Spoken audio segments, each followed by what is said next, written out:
இந்தியாவில் இருக்கிற முதல் 1% பணக்காரர்களிடம் இந்தியாவுடைய 40% செல்வ வளம் வந்து கையில் இருக்குது அப்படின்னு சொல்லி குறிப்பிடுறாங்க. இந்த 50 பேருக்கு 15 ரூபா, ஆனால் 10 பேருக்கு 40 ரூபா இதான் கணக்கு. இந்தியா வந்து ஏகப்பட்ட வளர்ச்சி பண்ணால் ஜப்பானை பின்னுக்கு தள்ளிட்டு இந்தியா வந்து அங்கே போகுதுன்ற தகவலை சொல்கிறாங்க. கல்வியில், வேலையில், சுகாதாரத்தில் மக்கள் ரொம்ப பின்னுக்கு தள்ள நிலையில் இருக்கிறாங்க. உணவுக்கு வழி இல்லாமலோ அல்லது இருக்கிறதுக்கு இருப்பிடம் இல்லாமலோ ஏகப்பட்ட இந்தியர்கள் இன்றைக்கி இந்தியாவில் இருக்கிறாங்க. 1990களுக்கு பிறகு உலகம் முழுக்கவே வந்து இந்த ஏற்றத்தாழ்வு ஜாஸ்தியாக இருக்குன்றாங்க. இங்கே நீங்கள் வந்து சாப்பாட்டுக்கு இருக்கிற இடத்துக்கு எல்லாத்துக்கும் நீங்கள் 50 ரூபா செலவு பண்ணிங்கன்னா சைனாவில் வந்து 10 ரூபா செலவு பண்ணால் போதும். அப்போ நீங்கள் இங்கே 50 ரூபா கொடுக்குறதும் சைனாவில் 10 ரூபா கொடுக்குறதும் வந்து சமமாக இருக்கும். 10% உலகத்தில் இருக்கிற முதல் 10% பணக்காரர்கள் அவங்க வந்து 90% வருமானத்தை அவங்க வச்சுக்கிறாங்கன்றாங்க. இங்கே வந்து ஆண்கள் வந்து 43 மணி நேரம் உழைக்கிறாங்கன்னா பெண்கள் 53 மணி நேரம் உழைக்கிறாங்க.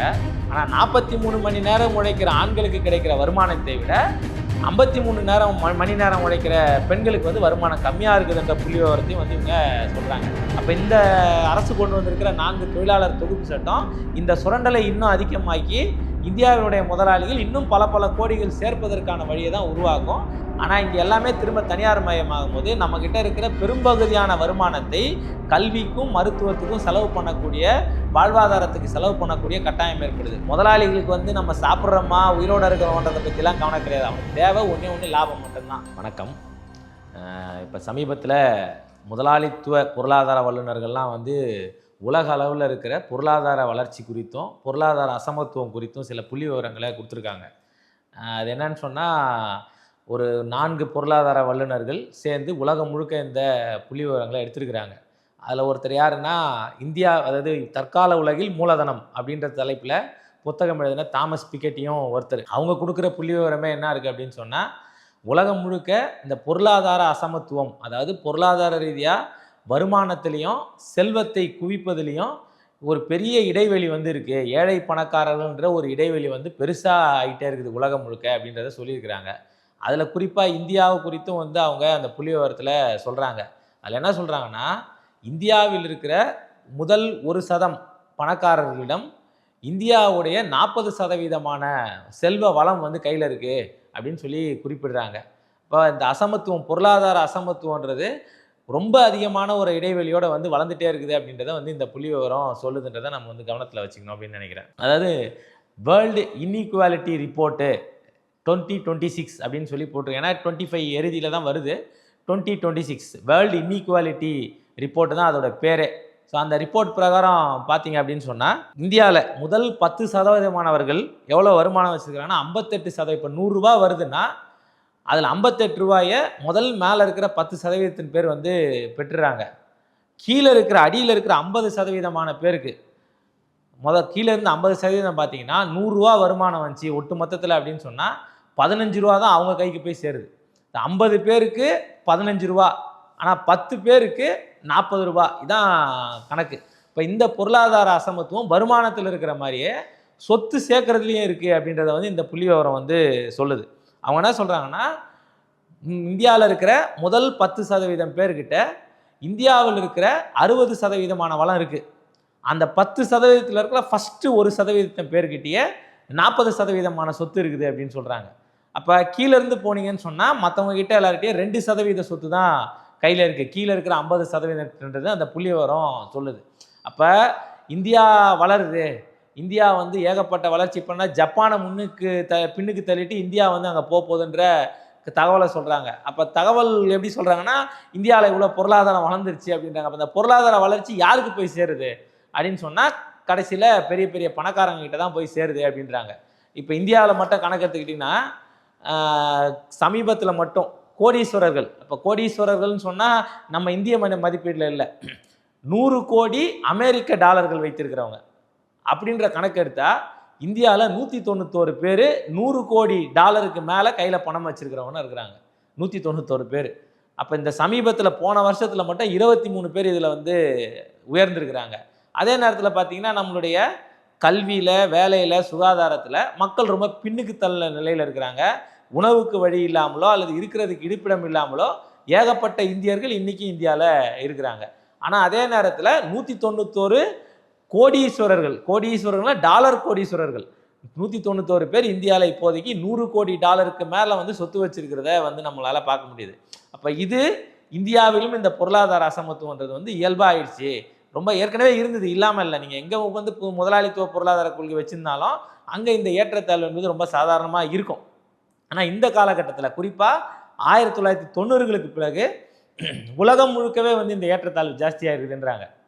இந்தியாவில் புதிய பொருளாதார கொள்கை அறிவிக்கப்பட்டதுக்கு பிறகு இந்த இடைவெளி இன்னும் ரொம்ப ஜாஸ்தி ஆயிடுச்சு அப்படின்றத வந்து குறிப்பிடுறாங்க. அதே நேரத்தில் இன்னொன்று என்ன சொல்கிறாங்கன்னா, இந்த காலகட்டத்தில் பொருளாதார வளர்ச்சியில் ஆதாயம் அடைந்தவர்கள் இருந்தாலும் கூட கோடீஸ்வரர்கள் அதாவது கோடீஸ்வரர் டாலர் கோடீஸ்வரர்கள் அவங்கக்கிட்ட $100 கோடி வச்சுக்கிறவங்க கிட்ட ஒப்பிடும்போது இது ரொம்ப ரொம்ப ரொம்ப சொற்பமாக தான் இருக்குது. இப்போ கூட நம்ம சொல்கிறோம், ஏங்க இவ்வளோ வந்துருச்சு, வளர்ச்சி வந்துருச்சு, ஐடி கையில் காசு, இதெல்லாம் நீங்கள் கம்பேர் பண்ணால் கூட அந்த எண்ணிக்கை ரொம்ப சொற்பமாக இருக்குது. பெரும் கோடீஸ்வரர்கள் கிட்ட தான் வந்து இந்தியாவினுடைய எல்லா வளங்களும் குவிந்திருக்கு அப்படின்றத சொல்கிறாங்க. இன்னொன்று என்ன சொல்கிறாங்கன்னா, ஆண்டு சராசரி கணக்கு போடுறாங்க உலக அளவில். இப்போ நீங்கள் பார்த்தீங்கன்னா அமெரிக்காவில் வந்து $69,000 மேலே சம்பாதிக்கிறவங்க இருக்கிறாங்கன்றாங்க. ஆனால் இந்தியாவில் நீங்கள் எடுத்துக்கிட்டிங்கன்னா $9,000 தான் வருமானம் இருக்கிறவங்க இருக்கிறாங்க அப்படின்னு சொல்கிறாங்க ஆண்டு வருமானத்தில். இப்போ நீங்கள் இதுக்கு என்ன சொல்ல வரேன்னா, ஜப்பானை விட நாங்கள் வந்து பொருளாதாரத்தில் இந்தியா முன்னுக்கு போகுதுன்னு சொல்லிட்டு இருக்கிற அதே நேரத்தில் ஜப்பானுக்கும் இந்தியாவுக்கும் இருக்கிற வருமான இடைவெளி நீங்கள் பார்த்தீங்கன்னா $30,000 மேலே வருமான இடைவெளி இருக்குன்றான். இப்போ நீங்கள் வந்து அமெரிக்காவில் $69,600 சராசரி, ஆண்டு சராசரி. சைனாவில் $21,500, அதே மாதிரி ஜெர்மனில் $51,500, ஜப்பானில் $45,000. அதுவே இந்தியாவுக்கு வந்து அப்படியே சல்லுன்னு $9,000 தான் ஆண்டு வராமன்னா சராசரியாக இருக்குன்றான்.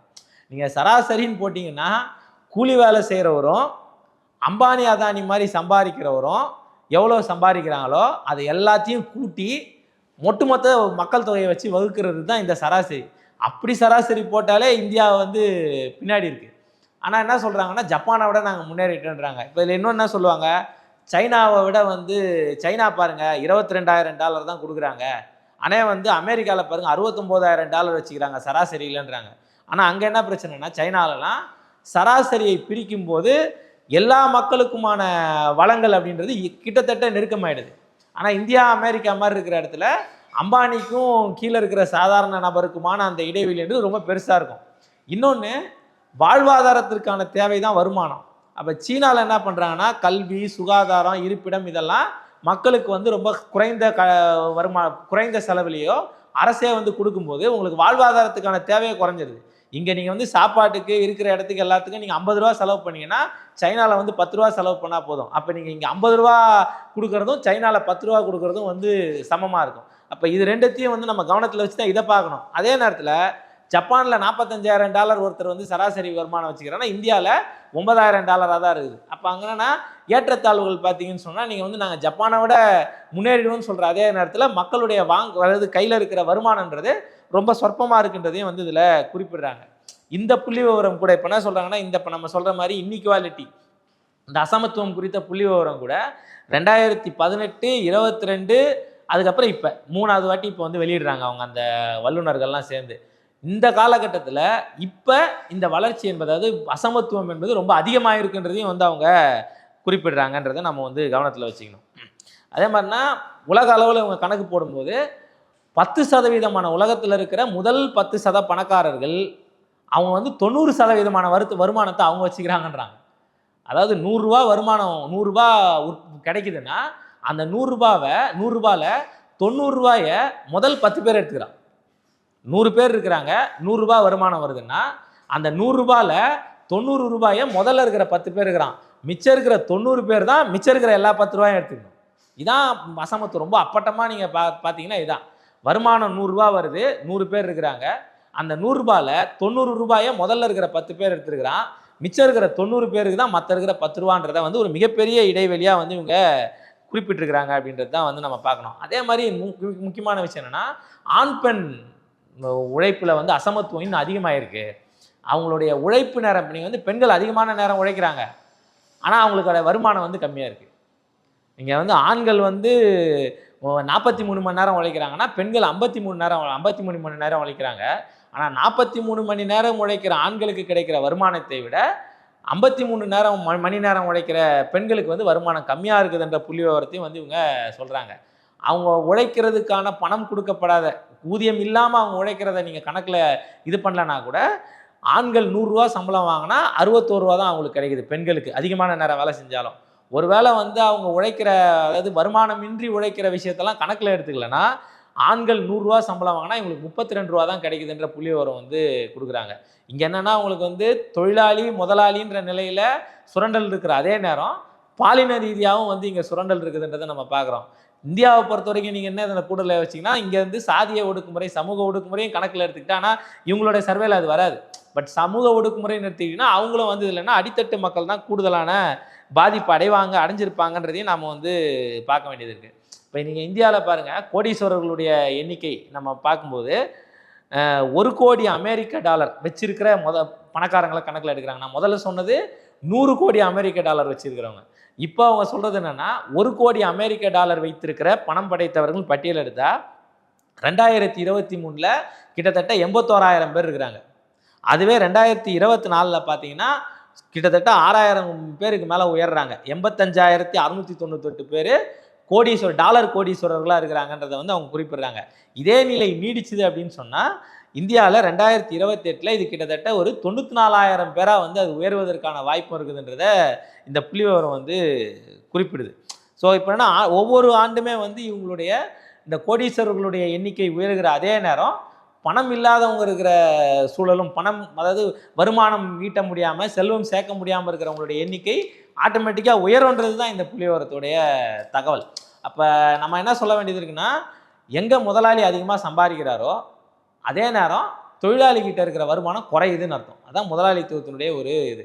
ஏன்னா முதலாளிகளுக்கு கிடைக்கிற லாபம் என்பதே தொழிலாளர்களுக்கு கொடுக்கப்படாத ஊதியம் அப்படின்ட்டு தான் மார்க்ஸ் சொல்கிறார். அப்போ தொழிலாளர்களுக்கு கொடுக்கப்படாத ஊதியம் தான் முதலாளிகளின் லாபம் என்று வந்துச்சுன்னு சொன்னால், இந்தியாவிலும் உலக அளவிலும் தொழிலாளர்களுக்கு கொடுக்கப்படாத ஊதியம் அதிகமாகவும், தொழிலாளர்களிடமிருந்து சுரண்டி எடுக்கப்படுகிற லாபம் முதலாளிக்கு அதிகமாகுதுன்றது தான் இந்த பொருளாதார புள்ளி விவரங்கள் சொல்லுது. பொதுவாக இதை ஏதோ ஒரு பாருங்கள், பணம் படைத்தவர்கள் பணம் படைத்து கொண்டே போகிறார்கள், ஏழைகள் ஏழைகளாகி கொண்டே போகிறாங்க, சினிமா டயலாக் கிடையாது. யதார்த்தம் என்ன அப்படின்னு சொன்னால், தொழிலாளர்களுடைய உழைப்பை சுரண்டி உலக முதலாளிகளும் இந்திய முதலாளிகளும் கொளுத்து போயிருக்கிறார்கள்ன்றது தான் இந்த சர்வே நமக்கு வந்து சொல்லுதுன்றதை கவனத்தில் வச்சுக்கணும்னு நினைக்கிறேன். இப்போ தொழிலாளர்களுடைய போராட்டம், இப்போ நீங்கள் வந்து என்னென்னா, தொழிலாளர்களுடைய 29 சட்டங்களை 4 சட்ட தொகுப்புலாம் கொண்டு வந்துட்டாங்க. அப்போ என்ன ஆகும் அப்படின்னு சொன்னால், இன்னும் தொழிலாளர்கள் கூடுதலாக சுரண்டப்படுவாங்க, இன்னும் முதலாளிகள் அதிகமான லாபம் அடைவாங்க. இப்போ முதலாளிகள் கேட்குறது என்னென்னா, பீஸ்ஃபுல் சிட்டி, எங்களுக்கு வந்து அமைதியான ஒரு நிலை வேணும், தொழில் அமைதி நிலவணும், தொழிற்சங்கம் இருக்கக்கூடாது, தொழிலாளர்கள் வந்து போராடக்கூடாதுன்னும் போது, தொழிலாளர்கள் எப்பவுமே வருமானம் வேணுன்ட்டே பண்ண போராட போகிறதில்ல.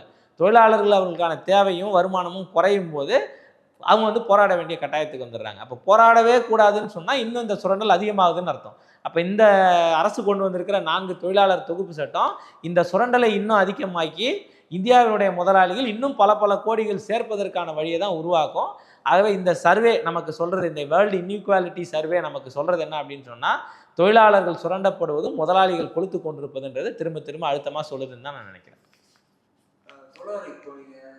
சொன்னீங்க உதாரணத்துக்கு சைனாவில் வந்து இப்போ குறைந்த அளவில் வந்து சர்வீஸ் பண்ணிட்டு இருக்காங்க, கல்வி ரீதியாக சரி, மருத்துவ ரீதியாக சரி, இதே மெத்தட் தான் ஃபாலோ பண்ணுவாங்க. இன்னொன்று தொடர்ச்சியாக இப்போ வந்து இப்போ பொருளாதார ரீதியாக இப்போ வந்து பப்ளிக் செக்டர்ஸாக இருக்கிறது எல்லாமே ப்ரைவேட் செக்டர்ஸாக மாற்றிட்டு வராங்க ஒன்றிய அரசு. இப்போ இதனால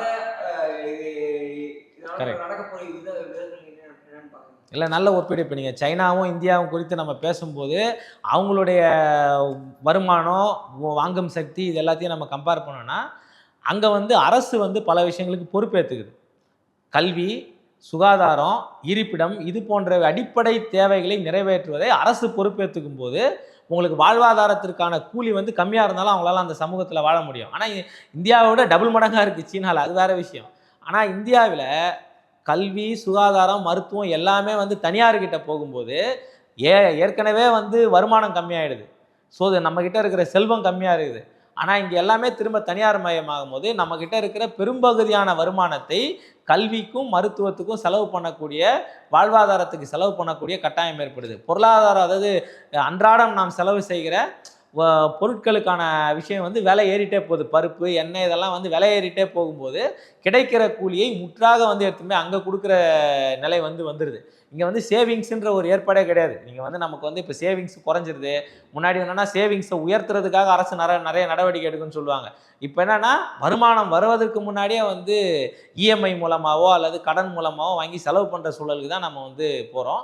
அப்ப இந்த முக்கியமான விஷயம்னா எல்லாமே தனியார் மயமாகும்போது, ஒடுக்கப்பட்டு அல்லது பணம் கையில இல்லாத தொழிலாளர்கள் இன்னும் கூடுதலான சிரமங்களை வந்து சந்திப்பாங்க அப்படின்றது தான். பப்ளிக் செக்டார் தான் இஸ் ப்ராப்பர் சொல்யூஷன் ஃபார் ஆமா, பப்ளிக் செக்டார் கட்டாயம் அவசியம். நீங்க வந்து பப்ளிக் செக்டார் இல்லாம இப்போ ஒண்ணும் இல்ல, நீங்க வந்து ரேஷன் கடை இல்ல அப்படின்னு சொன்னா, நமக்கு இன்னைக்கு வந்து வெளி சந்தையில கிடைக்கிற சர்க்கரையினுடைய விலை அதே விலையில கிடைக்காது. நீங்க ரேஷன் கடையில சர்க்கரை போடுற வரைக்கும், அரிசி போடுற வரைக்கும், பருப்பு போடுற வரைக்கும் தான் பொது சந்தையில வந்து இந்த விலை ஒரு கட்டுப்பாட்டுக்குள்ள வந்து இருக்கும். அப்ப அரசு வந்து இந்த பொதுத்துறையை வந்து முற்றா வாபஸ் வாங்கிருச்சுன்னு சொன்னா, ஆட்டோமேட்டிக்கா என்ன ஆயிடும்னு சொன்னா, எல்லாத்தையும் வந்து அவன் இது பண்ணிட்டு போவான். அவன் அவன் என்ன விலையை தீர்மானிக்கிறானோ, அந்த விலைக்கு தான் போவான். அப்ப நீங்க வந்து ஜியோ வந்து பொது மார்க்கெட்ல என்ன ஆயிடுது?